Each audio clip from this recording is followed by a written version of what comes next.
Como que é o seu nome? Andréia. Seja muito bem-vinda, viu, Andréia? Bom, é cunhada da Denise. Ah, muito bom.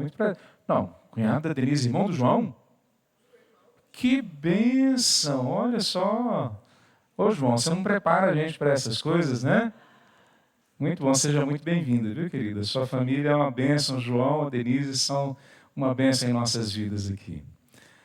Queridos, nós vamos conversar hoje, ou nós vamos começar hoje com um novo conjunto de textos, né? Nós vamos estudar o livro de o livro de Atos, né? Atos dos Apóstolos. O Pedro quase levantou a mão ali para me corrigir, né, Pedro? Mas, para aqueles que querem também estudar Lucas, é por isso que eu pensei no livro de Lucas, nós estamos pregando à noite, lá na Igreja Batista da Fama, sobre o livro de Lucas. E nós pregamos sequencial. Então, na Fama, nós começamos há umas 5 semanas atrás, se eu não me engano, e já estamos hoje no capítulo 5, Mateus, né? No capítulo 4 ou 5, né? 5 de Lucas. E todos os sermões estão gravados. Então, se você quiser pegar uma história que se completa, né? Ouçam os sermões de domingo à noite lá da Fama e ouçam os de manhã aqui, que vai ser do livro de Atos. Porque o escritor é o mesmo. O escritor é o médico historiador Lucas que escreve. Lucas andou com Paulo e ele pôde narrar vários acontecimentos de uma forma bastante específica, bastante interessante. Ele escreve para um oficial do Império Romano que queria conhecer mais, em primeiro lugar, sobre Jesus Cristo de Nazaré. E, em segundo lugar, o que veio a partir daí. E Lucas é um gentil, igual eu e você, a não ser que tenha algum judeu aqui hoje de manhã. E Lucas, como gentil, ele escreve um pouquinho sobre a história da igreja em Jerusalém. Mas, na sequência, ele começa a escrever o que acontece em todo o mundo conhecido da época, no primeiro século, e ele vai até acabar o papiro. Eles tinham um papiro que dava para escrever, era caro. Se fosse hoje, custaria mais ou menos uns 150, 200 mil reais para escrever um livro como esse de Lucas ou de Atos. Então, ele tinha gastado, pela nossa conta, então, pelo menos 300 mil reais para escrever esses 2 livros, numa época em que a maioria dos nossos irmãos eram pobres, eram escravos do Império Romano. Eles viram que era realmente importante escrever e enviar para uma pessoa, em primeiro lugar, que é Teófilo, o nome dessa pessoa dali que Lucas escreve, mas depois para que toda a igreja, durante os séculos, tivesse acesso a essa informação. Olha só que importante, né? Deus lá atrás preparou um homem, preparou um momento para que fosse narrado a biografia dele e a história inicial da igreja, para que hoje a gente não se sentisse perdido, tentando entender de alguma forma para onde nós temos que ir.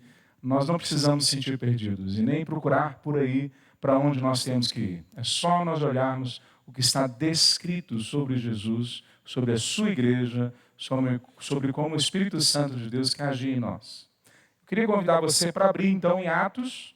Nós vamos ler hoje o capítulo inteiro do livro do primeiro capítulo de Atos, mas nós vamos ler em partes. Nós vamos ler primeiro do versículo 1 ao versículo 5. Vamos ficar em pé, meus irmãos?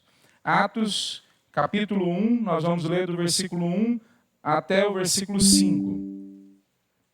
Atos 1, do 1 ao 5. Na sequência, nós vamos ler os outros versículos, na hora que chegar o momento. Mas, por enquanto, nós vamos ler somente do 1 ao 5. Atos, capítulo 1, do versículo 1 ao 5, a palavra de Deus diz assim: Em meu primeiro livro, relatei a você, Teófilo, tudo o que Jesus começou a fazer e a ensinar, até o dia que foi levado para o céu, depois de dar a seus apóstolos escolhidos mais instruções por meio do Espírito Santo. Durante os 40 dias após seu sofrimento e morte, Jesus apareceu aos apóstolos diversas vezes. Ele lhes apresentou muitas provas claras de que estava vivo e lhes falou do reino de Deus.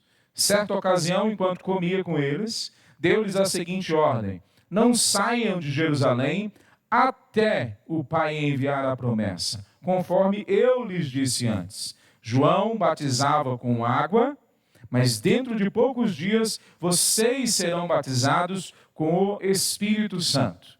Vamos orar, meus irmãos. Santo Deus, o Senhor enviou o teu Espírito ainda no primeiro século, como fruto dessa promessa de que ele viria à sua igreja.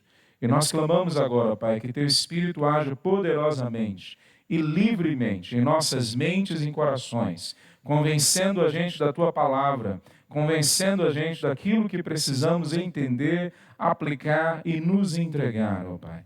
Que o Senhor possa falar a cada necessidade, a cada coração, mas que acima de tudo, ó Pai, o Senhor pegue as nossas vidas para ti. O Senhor receba a nossa vida como tua. Que o Senhor faça em nossa vida aquilo que for da tua vontade. Coloque os teus anjos em nossa volta e nos transforme, ó Pai, hoje em seguidores fiéis de Cristo Jesus. Em nome de Jesus que nós oramos. Amém. Pode sentar, meus irmãos. O título desse sermão eu coloquei como um discipulado ou discipulado sem filtro. Não tem coisas escondidas em seguir a Jesus Cristo. Não há nenhum filtro que ele passa para tentar falar com pessoas diferentes, de modos diferentes, porque senão ele pode assustar alguns. Não interessa de onde você veio, de que classe social que você faz parte, o quão bem preparado ou não você é, o discipulado de Cristo Jesus é sempre o mesmo. Ele é sem filtro. Jesus quer transformar a sua vida. Essa é a mensagem que Lucas escreve em primeiro lugar sobre a caminhada terrena de Jesus. Mas agora, nesse novo momento, sobre o começo da história da igreja. Não tem nada escondido, não é uma religião secreta, não é algo que você não pode entender com clareza o próximo passo. Muito pelo contrário, a caminhada com Jesus, ele vai direto ao ponto. Ele mostra exatamente o que ele quer fazer em nós, de onde nós viemos e para onde nós vamos.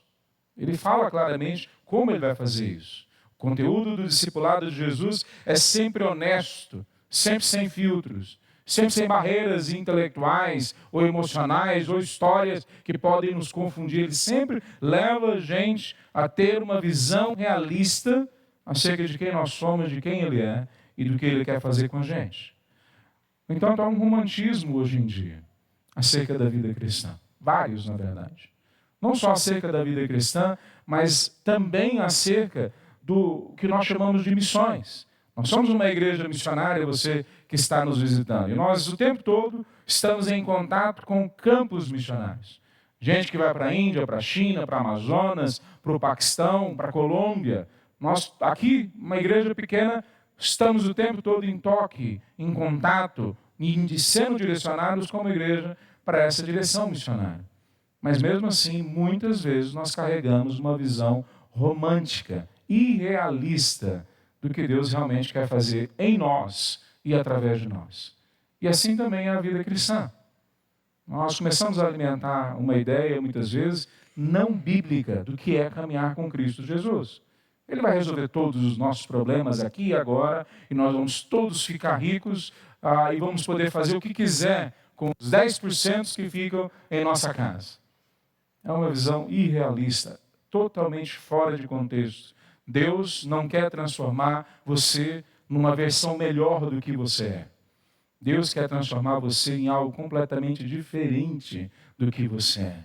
Naquilo que você deveria ter sido desde o começo. O propósito, o significado, o autêntico eu que nós encontramos só em Cristo Jesus. Não em nosso passado, não em nosso interior, escondido em alguma coisa lá dentro, mas em Cristo Jesus. Ele quer tirar esse romantismo que muitas vezes estraga a nossa direção de seguir a Ele. A palavra de Deus é bastante clara para a gente sobre o que a gente tem que fazer e o que a gente tem que ser. E esse é um dos textos que esclarecem para nós com bastante detalhes, ou pelo menos o suficiente detalhes para a gente entender o que Deus quer de nós. Há 5 locais do Novo Testamento que nós chamamos, por exemplo, da Grande Comissão. Grande Comissão é o mandamento que Jesus dá no último momento dele com os discípulos aqui na terra. As últimas palavras de uma pessoa que está indo embora, normalmente nós entendemos que vai ser importante, que vai ser marcante, pois Jesus, nas suas últimas palavras, 5 momentos diferentes, nós vemos elas sendo narradas. Em Mateus, Marcos, Lucas e João, no final de cada um desses livros, nós temos ele falando: vão por todas as nações, façam seguidores, ensinando a essas pessoas, primeiro batizando-as em nome do Pai, do Filho e do Espírito Santo, mostrando para elas então que elas pertencem a outro reino, a outro lugar, a outra pessoa, não mais a elas mesmas, mas ensinando para elas como ser gente. Ensine todas as coisas que eu ensinei para vocês, agora ensina para essas pessoas. Está em Mateus 28, 19 e 20, no final de Lucas também temos, no final de Marcos também temos, no final de João também temos. Mas em Lucas, nós vemos não no fim, mas no começo. Capítulo 1, que nós lemos, nós vamos ler na sequência o versículo 8, ele fala claramente, uma vez mais, para os discípulos, o que é que eles têm que fazer na sequência. Vão para a sua Jerusalém, para a sua Judéia, para a sua Samaria, até os confins da terra, no poder do Espírito, não é no poder de vocês, e vocês vão ser minhas testemunhas, os meus mártires. Nós vamos conversar um pouco mais sobre isso, mas veja, ele não deixa dúvida que a caminhada cristã é algo que rompe com aquilo que estava no passado. É algo que quebra uma continuidade de vida desastrosa que nós caminhávamos antes. É algo que estabelece um novo caminho, uma nova trilha, um novo jeito de viver. Ele não está dizendo em nenhum momento, e muito menos agora, que andar com ele é algo que a gente pode fabricar. A gente pode criar o nosso jeitinho especial, a nossa própria religião, a nossa própria definição de Deus. Ele não dá nenhuma esperança para nós de que agora nós vamos poder falar como é que nós vamos caminhar. Não somos nós que falamos como vamos caminhar. É Ele. Se nós queremos seguir a Ele, Lucas está mostrando para nós que Ele tem um plano claro. Ele tem um caminho bem estabelecido. Ele tem uma meta, um objetivo, um jeito de lidar com a gente, que é bem claro. Esse rapaz, Lucas, na verdade eu chamei de rapaz, mas a gente não tem ideia da idade dele. Não muita clareza sobre isso. Mas certamente ele tem mais de 30 anos, porque ele é um líder nessa comunidade. Ele é um médico. E no primeiro século haviam médicos diferentes, talvez, da capacidade, da tecnologia que os nossos médicos têm hoje. Mas, no geral, a gente não tem nenhuma informação dele agindo como médico. A gente tem informação dele agindo como uma pessoa que dá suporte a Paulo. E agora, nesse momento, também como um historiador. Ele escreve, talvez, de todos os livros do Novo Testamento, com a maior clareza possível acerca de datas, de eventos, de nomes importantes, como querendo trazer a nossa atenção de que o que está acontecendo na vida de Cristo Jesus, na história da igreja, é história com H maiúsculo, e não história, e não um conto de fadas, e não um desejo de homens simplesmente. É uma história que divide a história dos homens.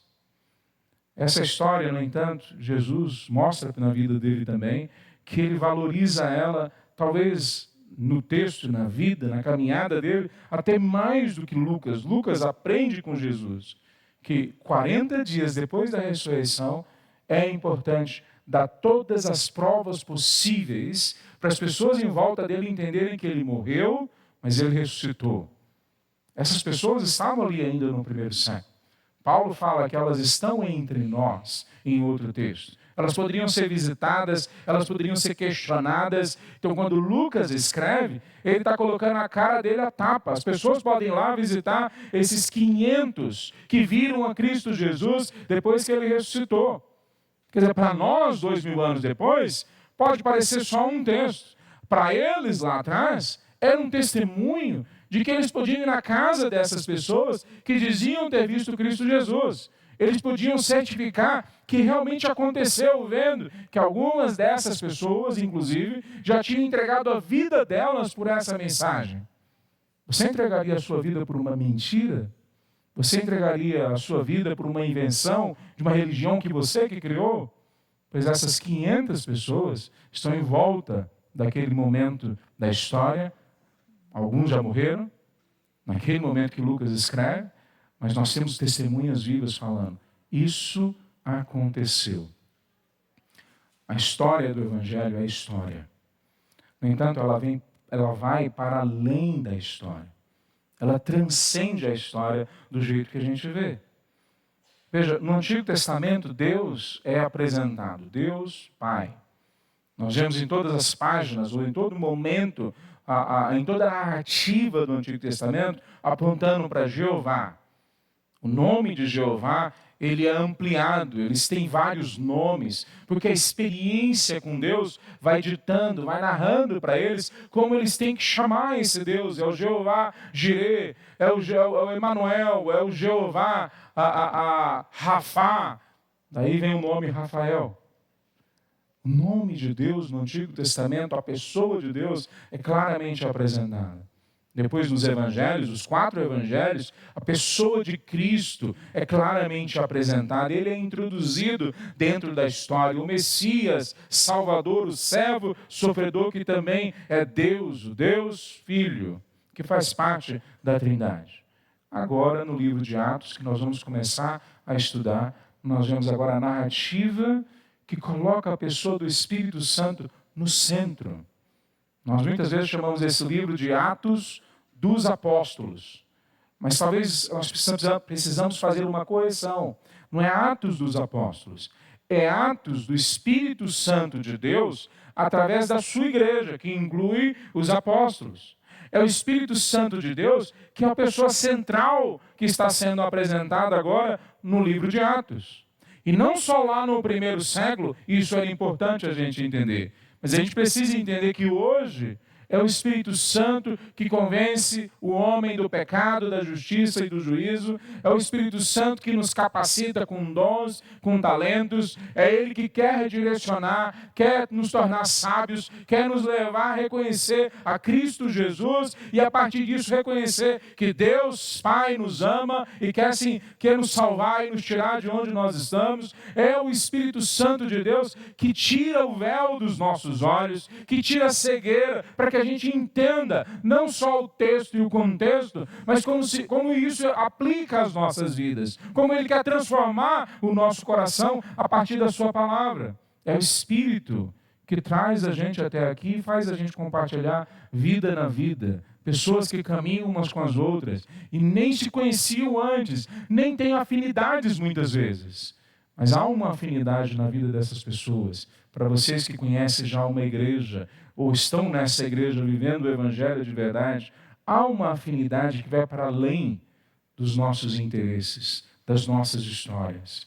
É essa ligação na alma que o Espírito Santo de Deus cria dentro de nós.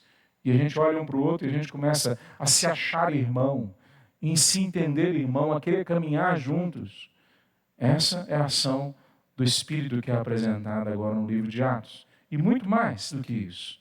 Logo após a ressurreição, como eu falei, 500 pessoas viram a Jesus. Em 1 Coríntios capítulo 15, Paulo fala claramente sobre isso. Essas pessoas, havia sido prometido para elas em outro local, em João capítulo 16, versículo 8 e 13, que elas tinham que ter essa expectativa, essa esperança de que o Espírito Santo seria enviado. E agora Jesus refaz essa profecia, refaz essa promessa. Esperem em Jerusalém até que o Espírito Santo venha sobre vocês. Jesus anda 3 anos com eles, mas agora esses 40 dias, embora nós não tenhamos todos os detalhes do que ele falou, fica claro para nós que ele traz as mensagens centrais, as mais importantes, de novo para o centro da conversa. Ele explica para eles o reinado de Deus, o reino de Deus. Ele explica para eles como é que vai ser a vida daqui para frente. Ele explica para eles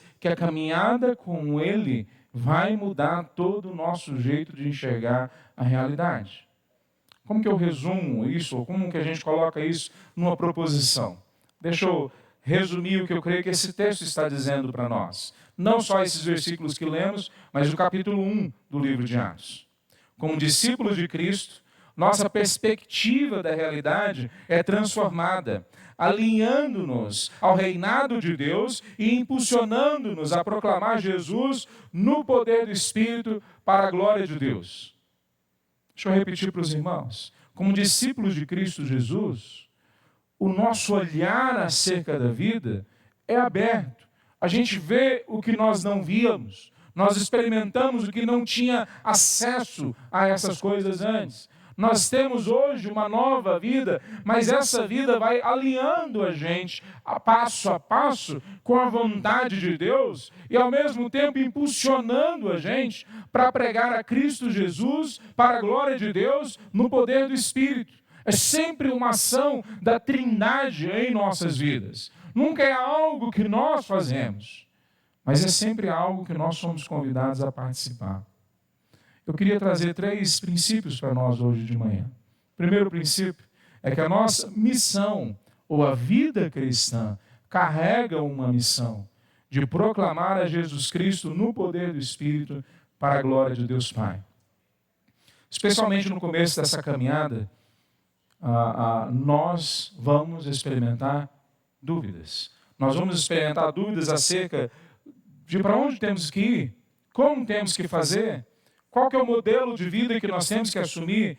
E parece que essas perguntas, e Jesus lidar com algumas dessas perguntas, como nós vamos ver na sequência, essas perguntas em si não são tão ruins. Porque se nós estamos perguntando, significa que ainda há uma abertura no nosso coração, na nossa mente, para tentar entender o que Deus espera de nós. Qual que é o próximo passo? Em Mateus 28, é dito para nós no finalzinho que os discípulos, ao verem Jesus ressurreto, eles ficam com uma dúvida. E o texto não esclarece lá qual é a dúvida que eles têm. Falam, eles o adoraram, mas alguns duvidaram. É como diz Mateus 28, versículo 16, se eu não me engano, ou 17. O que é que eles duvidam? Essa dúvida não é tratada por Cristo como se fosse uma coisa em si prejudicial. Na verdade, eu creio que o que Jesus mostra na caminhada dele é quando nós cristalizamos a nossa mente. Quando nós não temos mais espaço para dúvida, já não tem mais espaço em nossa mente para arrazoar, para pensar, para buscar e entender. É nesse momento que a gente deve ter uma preocupação.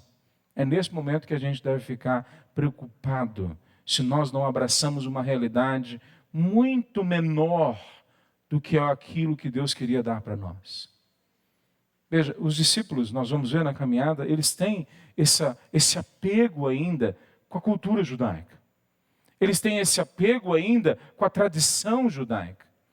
E isso em si não é ruim, mas poderia ser ruim se isso causasse neles o parar e querer ficar dentro da tradição judaica para seguir a Cristo Jesus. Se nós pararmos nas tradições que nós recebemos em nossas casas, nas igrejas onde nós passamos, na sociedade em que fomos criados, muito provavelmente, é quase certo de fato, que nós vamos cada vez mais nos afastar do que Deus tem para as nossas vidas. Com algumas perguntas que Jesus trabalha nesse contexto. O que vamos fazer? Sobre o que ou quem iremos falar? Qual o conteúdo da nossa ação? E Jesus, ou Lucas, de uma forma bastante clara, mostra que Jesus apresenta a Ele mesmo. Ele apresenta a sua mensagem, o seu testemunho, a sua vida, a sua missão, como aquilo que tem que definir a vida deles. Eles não têm que definir a vida deles a partir de um novo plano que foi feito para cada um deles. Olha, venha cá, que agora eu vou dar um plano para a sua vida, um para a sua e um para a sua. Que é mais ou menos o que nós vemos em boa parte da religiosidade brasileira. Vem aqui e nós vamos escrever algo que é só para você. Vou entregar uma profecia que é só para você, o que Deus quer dizer para a sua vida. Jesus não apresenta uma mensagem como se ele tivesse um plano só para você. Ao contrário, ele convida você para fazer parte do plano que ele tem. Não é um plano para você. É um plano que Ele tem e você é convidado para partilhar, para caminhar com Ele. Por exemplo, Jesus usa toda a vida dele para proclamar a verdade. Ele não inventa nada do que não havia sido já falado no Antigo Testamento. As verdades que ele fala com a boca e demonstra com a vida, elas podem ser encontradas no Antigo Testamento. Cada uma das frases de Cristo, elas estão apontando para textos do Antigo Testamento, ou aprofundando eles, ou completando eles, ou aplicando esses textos do Antigo agora no Novo. Se Cristo Jesus, o Senhor dos Senhores, o homem mais sábio da história, o Deus Todo-Poderoso, baseia a sua vida na palavra que é o Antigo Testamento, será que nós podemos fazer algo diferente disso? Há algo sendo dito aí fora nas mídias, em muitas igrejas evangélicas, católicas e muitas outras religiões em volta disso, dizendo que a Bíblia não pode ser o Senhor dos Senhores. Nós temos uma outra tradição. E Ele tem toda a autoridade. Temos uma outra experiência Toda a do que autoridade. nós definimos o que deve ser Vamos chegando. a palavra de Deus. Vamos estudar um pouco, né? Temos um outro Estudar a palavra de Deus. E que nós podemos construir uma atualização da Não está mensagem. funcionando. Pois Jesus não trabalha simplesmente uma mensagem baseada em experiência. Jesus não trabalha uma mensagem, uma vida baseada simplesmente em novas ideias e novos sentimentos. Jesus Escola trabalha Bíblica a partir Dominical daquilo que claramente está na palavra de Deus. Ele é a palavra de Deus. Mas se Jesus baseia a vida dele na palavra, por que nós, então, podemos sonhar em basear a nossa vida em outra coisa que não seja a palavra escrita, a Bíblia, as Escrituras? Veja só como o texto caminha. Eu vou relatar para você o que Jesus começou a fazer e ensinar. Depois de dar aos apóstolos escolhidos mais instruções durante os 40 dias, Jesus apareceu aos apóstolos diversas vezes. Ele deu muitas provas claras de que estava vivo e lhes falou sobre o reino de Deus. Tudo isso são pontuações que, quando nós olhamos para onde elas estão mostrando, são o ministério de Cristo. Toda vez que Cristo fala do reino de Deus, ele pega os textos do Antigo Testamento e aplica. Toda vez que ele fala da sua identidade, ele pega os textos do Antigo Testamento e aplica. Então, novamente, agora Jesus está mostrando: a minha vida é o parâmetro para vocês de como vocês têm que viver. Então, o que nós vamos pregar? Nós vamos pregar a vida de Cristo Jesus, que é vivida, que é demonstrada a nós a partir do conhecimento claro das Escrituras Sagradas. Esse é outro conjunto de perguntas que é apresentado para nós, nas entrelinhas. Como que a gente vai fazer isso? Qual que é a capacidade que eu tenho para exemplificar, viver, demonstrar, a partir das Escrituras, agora colocar a minha vida em prática nesse sentido? Quem consegue fazer isso? Quem consegue viver como Cristo viveu, demonstrando em cada palavra, em cada gesto, as Escrituras? Bom, a verdade é que nenhum de nós conseguimos. Mas aí Jesus apresenta: eu vou cumprir a promessa que eu dei para vocês. O Espírito vai vir e ele vai orientar vocês, ele vai capacitar vocês. E, na verdade, o texto é dito para nós que todas essas instruções que ele dá, ele mesmo, Jesus, enquanto na terra, faz isso por meio do Espírito Santo de Deus. E agora ele está falando: o Espírito vai ser enviado a vocês e vocês vão ser habilitados, capacitados a fazerem e viverem exatamente como eu fiz e vivi. Veja, não é uma proposta que você consegue fazer sozinho. A habilidade para fazer isso é a habilidade que o Espírito vai dar para você. E a direção é Ele que vai dar para você. E o como e o aonde é Ele que vai dar para você. E esse é o outro conjunto de perguntas que traz nas entrelinhas. Qual o objetivo da minha vida daqui para frente? Qual o resultado que eu posso esperar daqui para frente?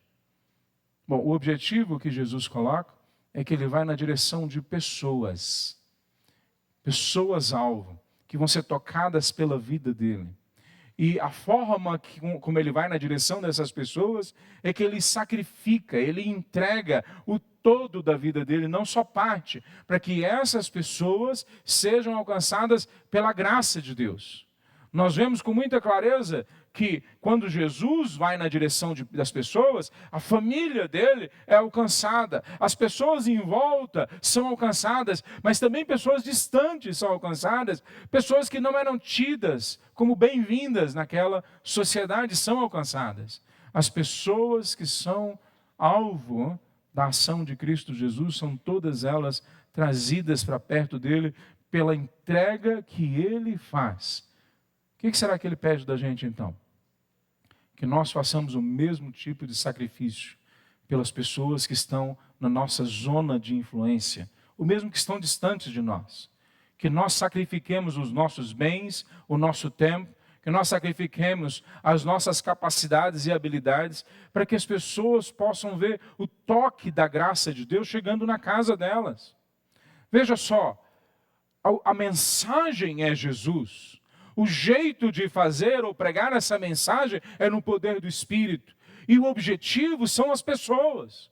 O objetivo não é esse prédio se tornar cada vez maior, ou nós temos uma religião cada vez mais forte. Eu fico feliz que mais pessoas venham, mas sinceramente, se isso for só uma reunião humana, então tudo que nós podemos esperar aqui é um evento humano, sem maiores efeitos, sem maiores resultados.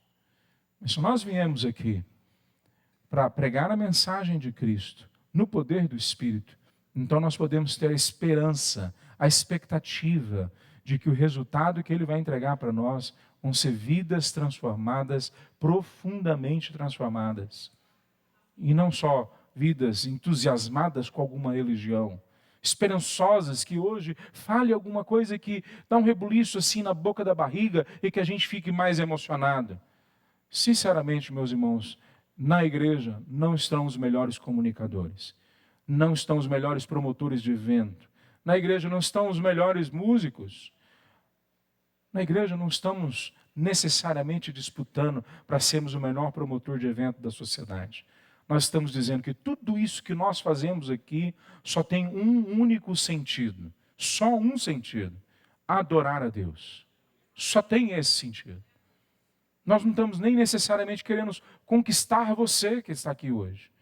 Sinceramente, no culto público, você não é o alvo, você não é o umbigo do universo, você não é o centro de Deus, você não é o ponto fraco de Deus, nada disso.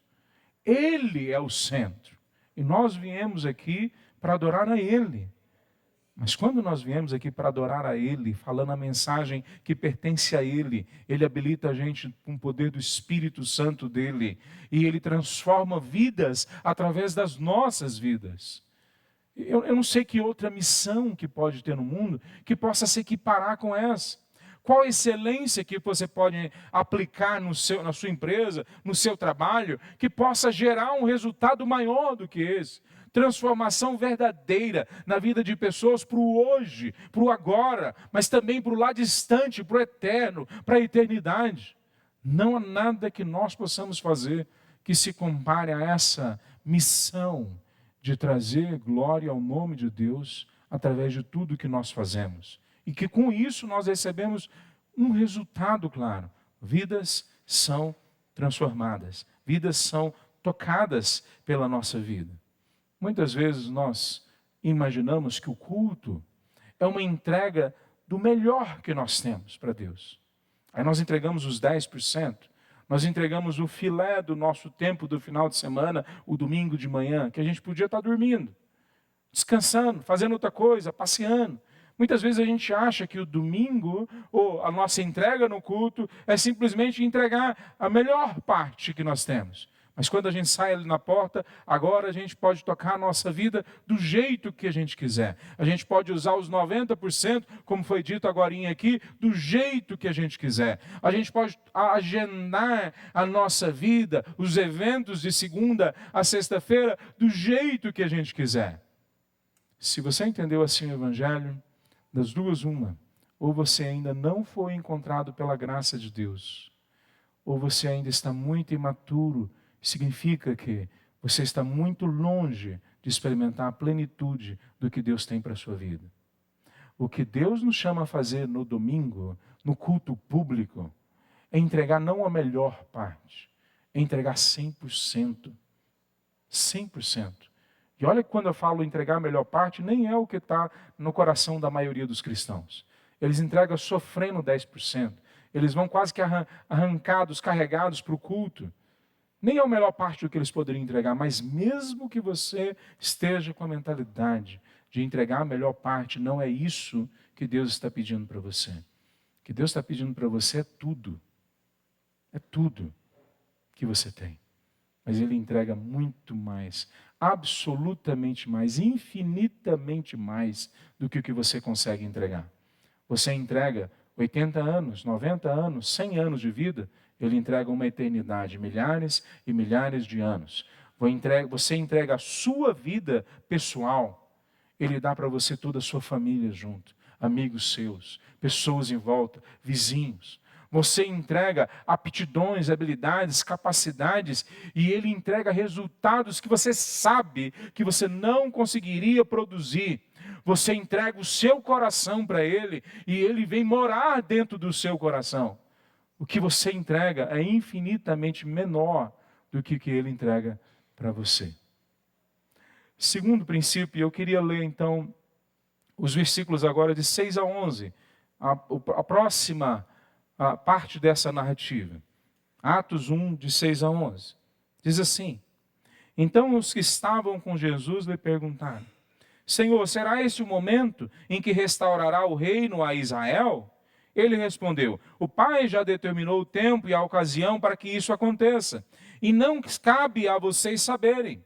Vocês receberão poder quando o Espírito Santo descer sobre vocês, e serão minhas testemunhas em toda parte, em Jerusalém, em Judeia, em Samaria e nos lugares mais distantes da terra. Depois de ter dito isto, foi elevado numa nuvem, e os discípulos não mais conseguiram vê-lo.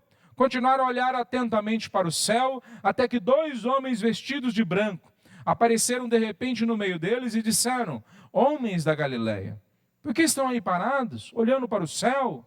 Esse Jesus que foi levado no meio de vocês ao céu, voltará do mesmo modo como o viram subir. Veja, a nossa tendência ao ler esse texto é pensar que ele está falando de missionários. Vão por todas as etnias, todas as nações. A nossa tendência é pensar que ele está falando para um grupo de profissionais da religiosidade. Não, ele está falando para os seus seguidores, para as pessoas que estão em volta na caminhada com ele, para que entendam o que é agora a vida, para ser vivida. Qual que é o princípio que nós temos? Que na jornada do discipulado cristão, a transformação da perspectiva humana em direção à vontade divina é uma constante. Deixa eu falar novamente. Na jornada do discipulado cristão, a transformação do jeito que a gente olha a vida, da perspectiva humana, do reino que a gente queria criar para a gente mesmo, vai em uma direção da vontade divina sendo uma constante estabelecida nas nossas vidas. Ele quer mudar a gente, Ele vai mudar a gente, e um dia lá na frente, nós que já entregamos a vida a Ele, vamos ser plenamente, completamente transformados. Mas a pergunta que nós temos que fazer é: por que não agora? Por que eu esperar tanto tempo até viver a plenitude do que Deus tem para a minha vida? Veja, eu estou falando só para cristãos verdadeiros, que já entregaram as suas vidas a Cristo, mas ficam pisando no freio, puxando o freio de mão, diminuindo a velocidade da caminhada que poderiam ter com o Espírito. Mas o que dizer daqueles que nem ainda entregaram a vida a Cristo, mas já ouviram tantas vezes, e freiam e falam: agora não, quem sabe depois, hoje não, quem sabe no futuro. Essa mensagem que ele traz aqui não é primariamente para missionários, é para todos aqueles que querem ser seguidores de Cristo Jesus, verdadeiros seguidores de Cristo Jesus. Veja, os discípulos caminharam 3 anos com Jesus, viram Jesus morrendo por eles, e todos eles fogem, todos eles negam a Cristo Jesus. Todos eles cometem o mesmo pecado de Pedro. Em Pedro, todos nós estávamos representados. Todos nós faríamos a mesma coisa. Mas aí Jesus ressuscita e trabalha com Pedro para que Pedro seja curado emocionalmente, para que Pedro tenha uma nova oportunidade de agora não negar mais a Jesus. A mesma coisa que ele faz com cada um de nós. A mesma coisa com todos que abrem o seu coração para ele. Ele leva a gente para ter uma nova oportunidade de ter cura emocional, mas também de ter transformação pessoal, verdadeira, de caráter, decisões verdadeiras sendo tomadas diante dele. Mas mesmo assim, esses mesmos discípulos, agora, nesse momento, não conseguem entender o que Jesus está falando para eles. É nesse momento que o Senhor vai trazer o reino de novo a Israel? É a pergunta deles. A pergunta deles é: Senhor, é agora que o Senhor vai guerrear contra o Império Romano, vai derrubar eles e vai colocar a gente como reis em cima do Império Romano? Ou como reis dos judeus queriam mandar o Império Romano? E Jesus, a impressão que me passa nas entrelinhas é que Jesus nem quis responder direito a essa pergunta. Ele deve ter feito assim: ai meu Deus do céu, ai meu Deus do céu, porque ele pode falar, né, melhor que a gente, né? De novo vocês fazem essa pergunta? De novo é isso que vocês me perguntam? Não entenderam que o meu reino não é deste mundo? Nós vamos ver sempre nas palavras de Cristo e da ação do Espírito que, embora o reino de Deus não seja deste mundo, ele é para este mundo. É para transformar este mundo. Mas aqui o que eles estão querendo não é transformar o mundo. Eles querem pegar os poderes do jeito que estão e se tornarem reis ali naquela circunstância. E Jesus estabelece para eles que a amplitude da missão dele, o futuro maravilhoso que ele tem para eles, não tem nada a ver com aquelas expectativas que eles estão alimentando. Jesus tem outros planos para a gente, da mesma forma. Os planos que ele tem para a gente não é tornar a gente cabeça e não cauda, não é tornar a gente a última cereja do bolo, não é qual que for a descrição que a gente ouça por aí. Os planos que ele tem para nós são muito maiores do que a gente consegue conceber. Os planos que ele tem para a nossa vida financeira, os planos que ele tem para a nossa vida familiar, os planos que ele tem para o nosso ministério, o plano que ele tem para a nossa família como um todo, não só os filhos, mas os que virão depois, netos, os nossos descendentes, é muito maior do que o que a gente pode conceber. E Jesus basicamente está exemplificando isso para eles. Os planos do Senhor são maiores do que os nossos. Isaías 55. Em Jeremias 29 fala que se a gente buscar o Senhor de todo o coração, Ele vai vir, Ele vai se abrir, nós vamos o achar. E Jesus está falando: por que vocês estão querendo parar de novo nesses pontos que são tão pequenos? É fácil a gente olhar lá atrás, né? É sempre fácil a gente olhar lá atrás ou olhar na vida do outro. O difícil é a gente olhar para a gente. E Jesus está tentando mostrar para eles que, embora eles fazerem perguntas, eles imaginarem como que será, quando será, que resultados vão ter, isso pode trazer um movimento gostoso, interessante, de abrir o nosso coração para tentar aprender. Também tem uma questão que não é tão boa nas perguntas que nós ficamos levantando, nos dilemas que nós alimentamos. É quando os nossos dilemas começam a mostrar o quão distante estamos de entendermos o que Deus tem para as nossas vidas. O dilema deles e o nosso, que são ou não comunicados verbalmente, são ou não expressos para as pessoas, muitas vezes revelam que o nosso sonho é ter sucesso meramente terreno. A gente quer sair da dificuldade financeira. A gente quer sair da empresa que está quebrando. A gente quer sair desse casamento que não se resolve. A gente quer sair de uma situação qualquer, uma doença, um vício, um problema de relacionamento. A gente quer uma solução para o nosso problema. A gente não quer o Deus eterno, que não tem só solução para nós. Ele tem uma vida nova, completamente diferente de tudo que a gente pode sonhar. A gente muitas vezes se aproxima de Deus e o que a gente está querendo não é Ele são só pequenas bênçãos que nós identificamos. Nem são necessariamente as bênçãos que Ele identifica como de fato grandes e poderosas para mudar a nossa história. Jesus está falando de uma mensagem que vai mudar a história. E hoje, 2000 anos depois, nós vimos o resultado disso.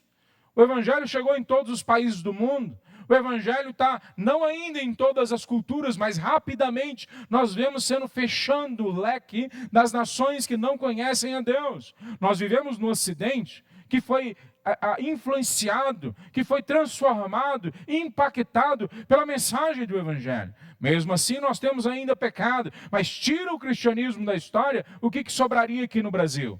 Tira o cristianismo da história do Brasil e as mulheres não teriam igualdade com os homens, nós ainda teríamos escravos, nós teríamos todo tipo de violência, as crianças não teriam dignidade, mas por causa do cristianismo, nós temos escola para todos, saúde para todos, nós temos uma lei que busca ser justa, ela não acerta sempre. Mas isso é por causa do cristianismo. Os escravos foram libertos por causa de um trabalho de um homem chamado Wilberforce. A escola que nós temos hoje para todos começou por causa da escola bíblica dominical, começada há 250 anos atrás, mais ou menos. A aceitação de mulheres, de crianças, como nós temos na nossa cultura, não tem nenhum rastro histórico em outras culturas, outras filosofias, só no cristianismo. Só no cristianismo nós vimos a transformação da sociedade, mesmo que ainda muito pequena, comparado com o que vai ser no futuro. E Cristo está mostrando, olha só, o plano, o sonho, a direção que vai a história. E vocês estão me perguntando uma coisa tão pequena como essa? Tem muito mais que eu quero entregar para vocês. Quase ninguém pergunta para Deus o que é que ele tem que parar na vida. O que é que ele tem que começar na vida. Realmente querendo ouvir a Deus. Os discípulos deveriam chegar diante de Jesus agora e falar: Senhor, o Senhor estabeleça a nossa prioridade. Que o Senhor estabeleça a nossa agenda. A gente já viu o que o Senhor fez nesses 3 anos e o poder com que o Senhor demonstrou na ressurreição. Ninguém melhor do que o Senhor para estabelecer a nossa agenda. E mesmo assim eles colocam uma outra coisa na agenda. Bom, só para ficar claro, a agenda que ele tem para a vida cristã é que nós todos que entregamos a vida a Cristo, recebamos o Espírito Santo com poder e vivamos sobre essa expectativa e poder de que o Evangelho, através de nós, vai chegar na casa do outro, na família do outro, no país do outro, na cidade do outro, através das nossas vidas. Através dessa mensagem que é pregada aqui, nós temos certeza que ao chegar na Índia, ao chegar na Amazônia, ao chegar na cidade, ou no local, ou na casa, ou na família mais problemática, o Evangelho vai junto da gente, a graça de Deus vai junto da gente, a transformação que Ele tem para nós e através de nós na vida dos outros vai junto com a gente. Essa mensagem que nós vemos na proclamação dessa grande comissão. Vão por todas as nações, por todas as famílias, por todos os cantos. Os discípulos não entendem imediatamente. Jesus corrige a caminhada deles. Não só uma vez. Depois que Jesus responde para eles, não é isso. Vai vir o Espírito Santo e vocês vão? Aí ele sobe no versículo seguinte. Quando ele sobe, os discípulos ficam olhando para cima. Nós não sabemos quanto tempo. Talvez até dá torcicolo neles, eu não sei. Mas eles ficam olhando tanto tempo para cima, esperando que de novo Cristo desça, que vem 2 anjos e fala: vocês não entenderam nada? Não é para ficar olhando para cima. Vocês não entenderam que ele acabou de dizer para vocês? Que é para vocês irem por todas as nações, etnias, e pregarem o Evangelho, demonstrando o poder do Espírito? Vocês não entenderam que há uma vida plena esperando por vocês? Que vocês têm que sair daqui para viver ela? Aguardar que o Espírito venha, sim, mas quando vir, vocês vão ser enviados? Então por que vocês estão olhando para cima ainda? Não chegou o tempo disso. Veja, os discípulos não são lerdos, pelo menos não mais do que a gente. Eles são só humanamente, pecadoramente, se a gente pode construir assim, construídos. Exatamente igual a gente. Mesmo quando Deus transforma uma falta de direção, uma falta de percepção, uma perspectiva errada dentro do nosso olhar, via de regra, em algum momento ele vai ter que voltar e de novo consertar o nosso olhar. A verdade é que nós deveríamos fazer esse processo. O processo de devocional que nós chamamos, leitura e oração, leitura da palavra de Deus e oração diária, que a gente acorda, abre a Bíblia, se ajoelha diante de Deus, aguarda Ele responder, é exatamente essa correção de curso que a gente tem que ter o tempo todo na nossa caminhada. Mas se eu não corrijo o curso da minha vida diariamente, logo eu vou me distanciando tanto do caminho que era para mim, que o Espírito Santo vai entrar, aqueles que já entregaram a vida a Cristo, vai trazer de volta. Mas para que a gente esperar tanto esse tempo passar?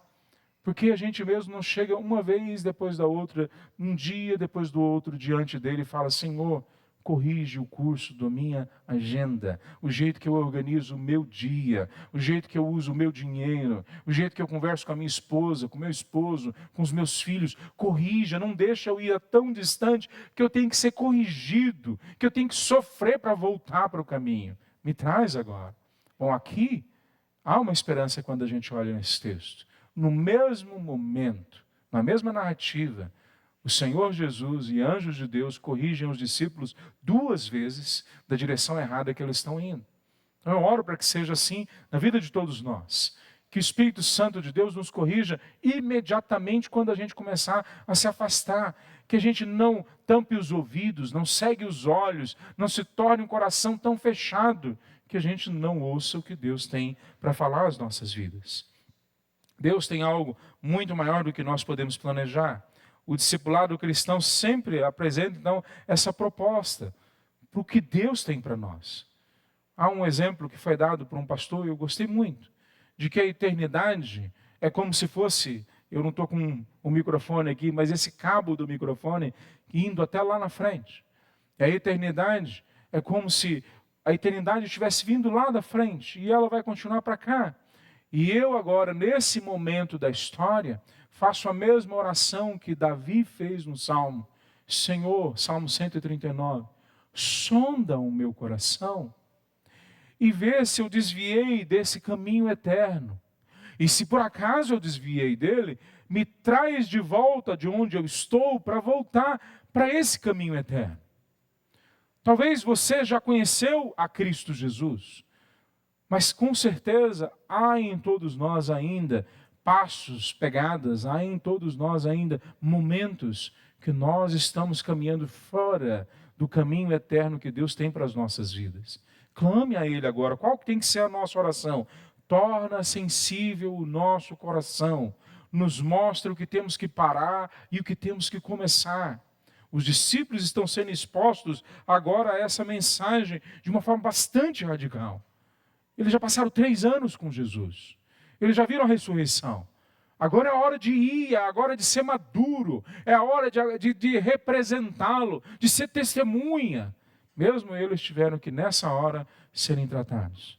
Então todos nós hoje também temos que ser tratados.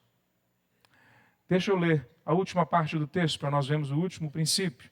A partir do versículo 12 de Atos 1, a palavra de Deus diz assim: Então voltaram no Monte das Oliveiras para Jerusalém. Os mesmos discípulos que estavam olhando para cima foram corrigidos pelos anjos. E agora eles voltam, porque não fazia sentido ficar lá. Tem uma outra missão, uma outra tarefa que já foi estabelecida para eles. Eles voltam do Monte das Oliveiras para Jerusalém, cerca de 1 quilômetro de distância. Quando chegaram, subiram à sala do andar superior da casa onde estavam hospedados. Estavam ali Pedro, João, Tiago, André, Filipe, Tomé, Bartolomeu, Mateus, Tiago, filho de Alfeu, Simão, o Zelote e Judas, filho de Tiago. Todos eles se reuniram em oração com um só propósito, acompanhados de algumas mulheres e também da mãe de Jesus e dos irmãos dele. Por esse tempo, quando cerca de 120 discípulos estavam reunidos num só lugar, Pedro se levantou e disse: Irmãos, era necessário que se cumprissem as Escrituras a respeito de Judas, que serviu de guia para que aos que prenderam Jesus. Esse acontecimento havia sido predito pelo Espírito Santo por meio do rei Davi. Judas era um de nós e participava do ministério conosco. Ele comprou um campo com o dinheiro que recebeu por sua perversidade. Ao cair ali de cabeça, seu corpo se partiu ao meio, seus intestinos se derramaram, a notícia se espalhou entre todos os habitantes de Jerusalém, e eles deram ao lugar o nome aramaico Acéldama, que significa campo de sangue. Pedro continuou: estava escrito no livro de Salmos que sua casa fique desolada, sem ninguém morando nela. Também diz que outro ocupe seu lugar. Agora, portanto, devemos escolher um dentre os homens que estiveram conosco durante todo o tempo que o Senhor Jesus andou entre eles, desde que ele foi batizado por João, até o dia em que foi tirado do nosso meio e elevado ao céu. O escolhido se juntará a nós como testemunha da ressurreição. Então indicaram 2 homens, José, chamado Barsabás, e conhecido também como Justo, e Matias. Em seguida oraram: Senhor, tu conheces cada coração. Mostra-nos qual destes homens escolheste como apóstolo para substituir Judas nesse ministério. Pois ele se desviou e foi para o seu devido lugar. Então lançaram sortes e Matias foi escolhido como apóstolo, juntando-se aos outros 11. Olha só aqui de novo, nós temos várias informações históricas aqui. Qualquer pessoa que lesse esse texto poderia ir até aquele local, aquele lote que foi comprado por Judas e que ele morreu ali. Olha o risco que eles estão correndo, que Lucas, que a igreja está correndo, ao colocar uma informação histórica que pode ser checada. E se eles estivessem falando algo que não fosse verdadeiro? Mas veja, qual que é o princípio que a gente tira dessa parte do texto? Ser fiel a Deus é viver o presente com gratidão pelo que já recebemos, enquanto aguardamos com fé e expectativa o que Ele está preparando. Ser fiel a Deus, como esses irmãos foram, veja, esses irmãos ouviram sobre as últimas palavras de Cristo, viram Cristo subindo, foram para um local onde eles se reuniram, a gente não sabe por quanto tempo, mas naquele primeiro momento, naquele dia, tinham 120 pessoas ali. 120 pessoas que estavam provavelmente com medo de serem mortas, provavelmente com medo de serem perseguidas. Eles estavam ali reunidos, escondidos, não falando nas ruas e claramente para ninguém do que estava acontecendo. Mas eles estavam ali fiéis, buscando a Deus e aguardando pela promessa. Qual que era a promessa? Que o Espírito Santo de Deus seria enviado. Na construção que esse texto traz, mostra para nós que eles ainda estão arraigados a certas tradições judaicas. No texto em grego, assim como tem algumas traduções que falam isso, é dito para nós que o espaço que eles percorrem é a distância de um sábado, que daria mais ou menos 1 quilômetro. Era o que um judeu poderia andar no dia de sábado. Ele não poderia passar de 1 quilômetro, mais do que isso ele estaria desrespeitando a lei judaica, ou pelo menos a interpretação deles da lei judaica. Não só isso. Eles olham esse princípio e também olham que era necessário escolher mais um discípulo para entrar no lugar de Judas Iscariotes. E qual que é o processo que eles fazem? Primeiro eles vêm no Antigo Testamento para achar a resposta para eles sobre isso. E depois eles usam um parâmetro também do Antigo Testamento de jogar sortes. No Antigo Testamento tinha o Urim e o Tumim. Ninguém sabe como é que funcionava, mas era algo que ficava no peitoral do sacerdote, e parece que iluminava alguma luz, e aí eles tinham a decisão. Era normalmente essa ou essa opção, é A ou B. E a gente não sabe como funciona porque não foi preservado até o dia de hoje. Mas a gente sabe que eles aprenderam a jogar sorte em oração diante do Senhor, para, por exemplo, escolher uma pessoa. E assim eles fazem. Eles estão usando as tradições que eles receberam para serem fiéis a Deus. Assim como no Antigo Testamento, lá em Jeremias, me fugiu o texto, mas acho que é 35, conta a história dos recabitas. Eles eram uma das famílias de Israel e eles criam algumas tradições para seguir a Deus. Mas essas tradições que eles criam não contradizem a palavra de Deus, ao contrário, empurram eles para realmente serem fiéis a Deus. Então eles não bebiam, Eles não moravam em casa, só em tendas, e eles estavam sempre seguindo as palavras do antepassado deles, que era um servo fiel do Senhor. Aqui nós vemos coisa parecida. Eles estão usando as tradições que vieram do Antigo Testamento, que fazem sentido, mas fazem sentido porque levam eles a serem fiéis em esperar a vinda do Espírito Santo. Pois não é assim também que deveria ser com todos nós? Nós que recebemos orientações, tradições, ensinos de nossa família, da igreja que fizemos parte, de amigos, de parentes, de pastores, de líderes, nós também recebemos essas informações e na medida que elas são úteis a nos entregar hoje uma obediência a Deus, a formatar hoje a nossa caminhada com Deus, a fazer com que a gente seja fiel diante dEle e esperar por Ele, então essas tradições têm que ser têm que ser entesouradas, elas têm que ser vividas. O que foi ensinado pelo meu pai, pela minha mãe, o que foi ensinado na igreja onde eu cresci, o que eu vi na vida de homens e mulheres, inclusive aqui, piedosos, que buscam a Deus, e eu aprendi com eles, eu tenho que usar essas coisas que já me foram entregues. Mas veja só, há um conjunto de coisas que nos são entregues, que elas não trazem glória ao nome de Deus, não refletem a palavra de Deus, não nos ajudam a nos manter fiéis a Deus. Então nós temos que avaliar o que pertence, o que faz sentido com o Evangelho, a gente segura essas coisas. O que não pertence, a gente joga fora. O que pertence ou que nos ajuda a sermos fiéis à mensagem clara que existe só um mediador entre o Deus e os homens, que Ele quer o todo da nossa vida, que nosso dinheiro, nossa agenda, nossos bens pertencem a Ele, que a ética, a moral, o jeito como vivemos conta diante de Deus. À medida que nós usamos as tradições que recebemos, de família, de igreja, de amigos, para sermos mais fiéis a Deus, o que o texto está mostrando para nós é isso que eles estão fazendo. A Torá, a lei do Antigo Testamento, não vai ser mais usada como ela era usada antes. A interpretação dos judeus do primeiro século certamente não vai ser usada, na sua grande maioria, como ela é aplicada e usada por Jesus. Mas eles ainda estão nessa transição. Mas veja,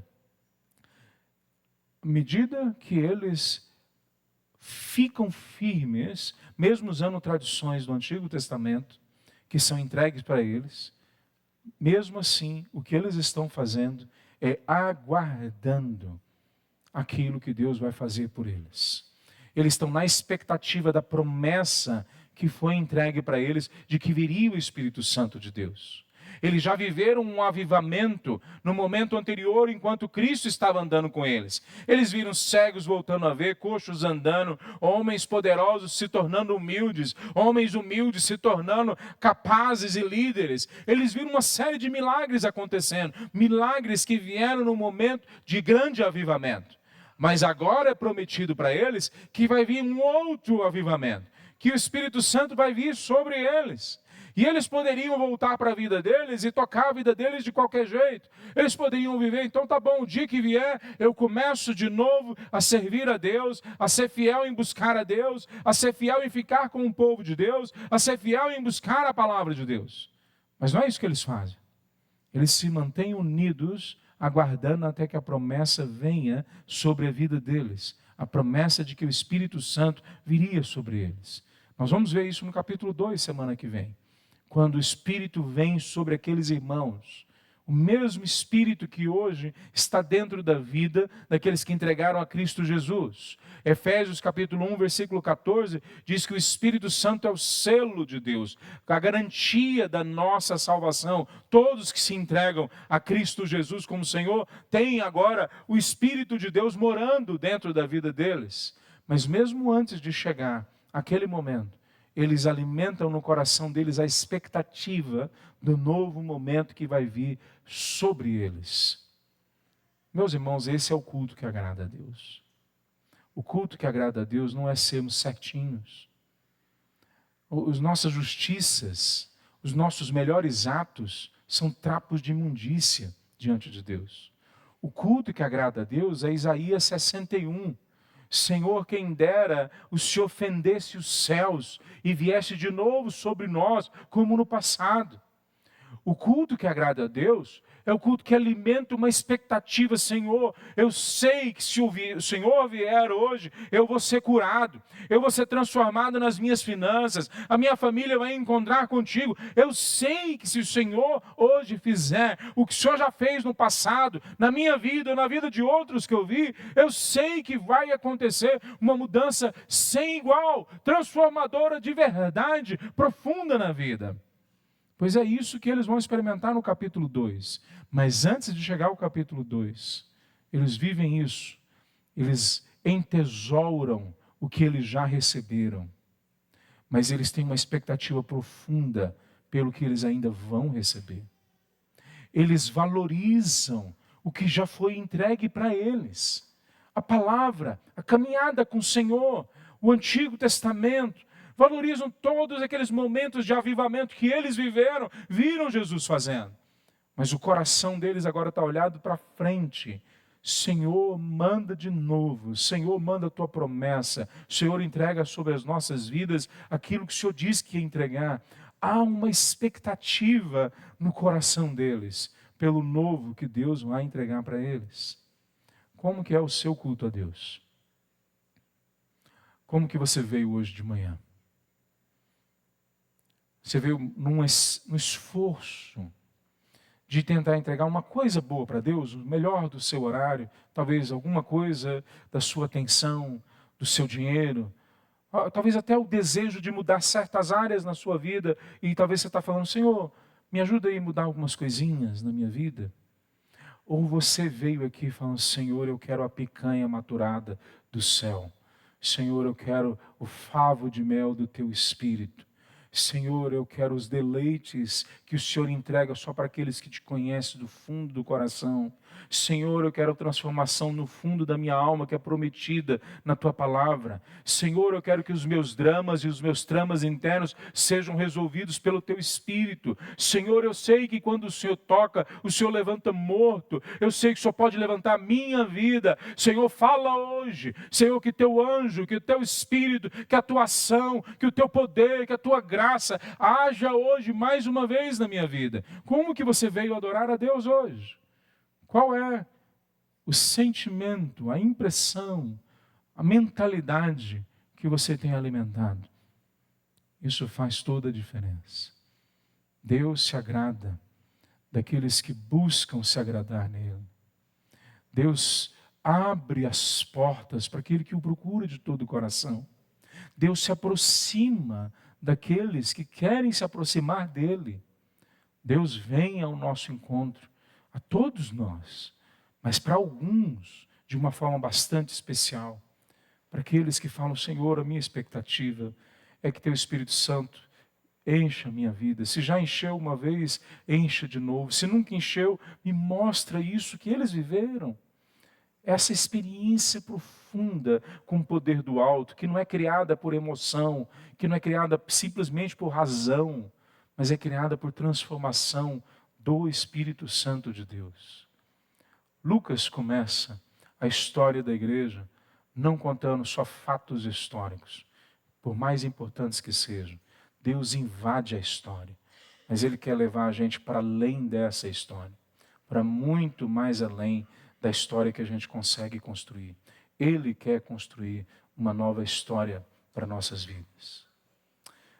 Meus irmãos, eu queria concluir esse texto da seguinte forma: avalie tudo que você já recebeu de Deus. Tudo que é claro para você que foi Deus que te entregou. Veja, seja sincero.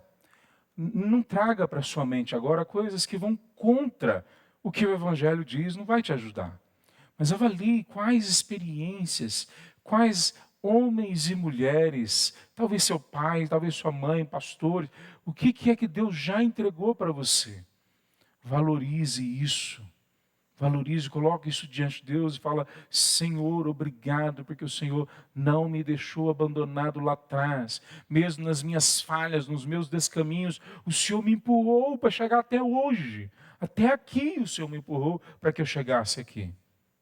Mas trabalhe em segundo lugar, ainda mais, com mais intensidade no seu coração, uma expectativa para que Ele cumpra a promessa dele, entregue para você vida plena, poder do alto, alegria indizível. Que Ele entregue para você hoje. Clama, Senhor, eu não tenho como produzir isso. Me entrega para mim. Valorize o que Ele já te entregou. Mas valorize ainda mais o que Ele vai te entregar. Que Cristo Jesus possa preencher a sua agenda, a sua mente, os seus parâmetros, os seus valores.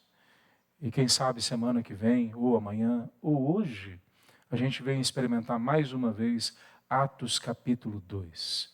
A descida do Espírito Santo com poder sobre nós. Vamos ficar em pé, meus irmãos, para a gente orar?